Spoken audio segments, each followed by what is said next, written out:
ককবরক ভাষায় রোমান হরফের দাবিতে বুধবার আবার বিক্ষোভ দেখায় ত্রিপুরা স্টুডেন্টস ফেডারেশন। 1 বছর আগে ত্রিপুরা মধ্য শিক্ষা পর্ষদকে চিঠি দিয়ে ককবরকের জন্য রোমান হরফে পাঠ্য বই ছাপানোর দাবি জানিয়েছিল। বছরের বেশি সময় পেরিয়ে গেলেও মধ্যশিক্ষা পর্ষদ রোমান হরফে ককবরক ভাষা পাঠ্য বই ছাপায়নি।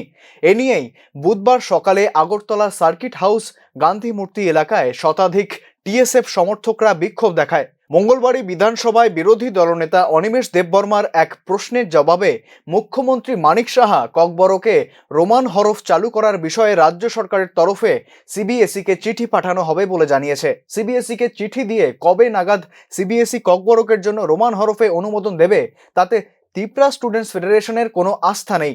এদিন টিএসএফ সমর্থকরা আবার ককবরকে রোমান হরফের দাবিতে বিক্ষোভ শেষে ত্রিপুরা মধ্য শিক্ষা পর্ষদে গিয়ে তাদের দাবি নিয়ে আলোচনা করে।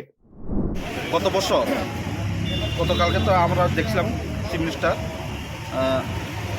যাতে সিবিএসসি করতে তারা একটা চিঠি লিখব সিবিএসসিরা যাতে রোমান স্ক্রিপ্ট দিয়ে লেখা হয় এক্সাম নেয়।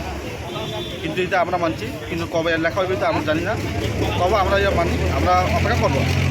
কিন্তু আমরা গত বছর 2022 আমরা একটা ছিল, একটা মেমোরাম ছিল ত্রিপুরা মধ্যে, যাতে টেক্সট বুক রোমান স্ক্রিপ্ট, তারা কবর রোমান স্ক্রিপ্টে আর টেক্সট বুক বাংলা স্ক্রিপ্টে যাতে লেখা হয়।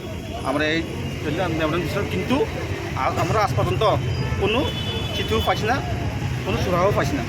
আমরা আজকে গিয়ে তারা লোকের দেখা করে আমরা জানতে চাইব যে কী হচ্ছে আমাদের মেমোরাম যে দিছিল এটা কার্যকরী কতটুকু আছে যা আমরা দেখতে।